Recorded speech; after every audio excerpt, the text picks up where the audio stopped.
We really need to learn to trust our virtuous minds, to trust them. They will give us and they will give others what we've always wanted. Real peace, happiness, harmony, freedom, Have you seen sometimes Buddhas appear they almost look like they're angry. Have you seen those? Oh, do we have some? We have a little bit, like Dorje Shugden. He looks a little bit, he's got a sword. Do you see him up on the... Well, he's the one on the in the middle there, in the upper left. He's a Dharma protector.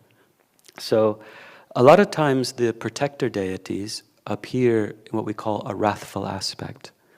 So in Buddhism, now in our normal dictionary, if you looked up wrath, it would be anger.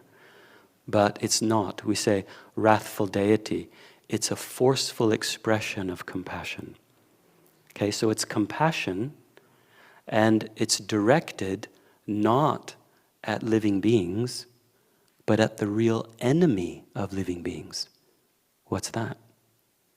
Delusions like anger, attachment, ignorance. Okay, it's like a powerful force to destroy the real enemy. Our minds like anger, especially anger. As we'll, if I get to it, we'll read where Venerable Geshe explains how anger creates enemies. And out of anger, we try to destroy what we think is our external enemy. And even when we do, more enemies appear, generation after generation. And the suffering and violence and war continues, never ending. Okay? You know why? Because we've never defeated our common enemy.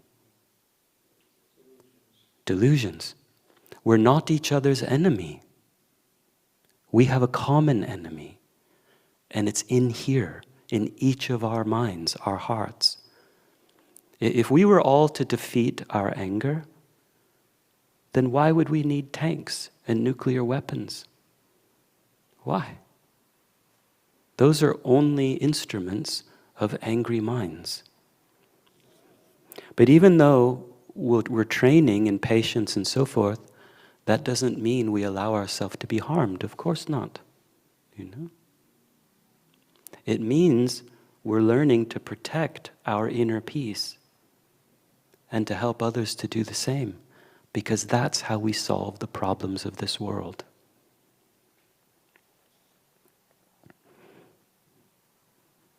Unpeaceful, negative, unhappy states of mind create a world filled with suffering. Because all of our actions originate in mental intention. And what our intention is depends upon our state of mind. If our mind is controlled by delusions like anger, then we will have many harmful intentions, which means we'll engage in harmful actions, and that fills the world with suffering. Whereas if our state of mind is peaceful, positive, virtuous, then we will have good intentions. Those will give rise to beneficial actions, and then we'll create a world of peace, harmony, and happiness. It's all coming from the mind. There is nothing more destructive than anger. It destroys our peace and happiness in this life and impels us to engage in negative actions that lead to untold suffering in future lives. It blocks our spiritual progress and prevents us from accomplishing any spiritual goals we've set out for ourselves, from merely improving our mind up to full enlightenment. The opponent to anger is patient acceptance, and if we are seriously interested in progressing along the spiritual path, there is no practice more important than this.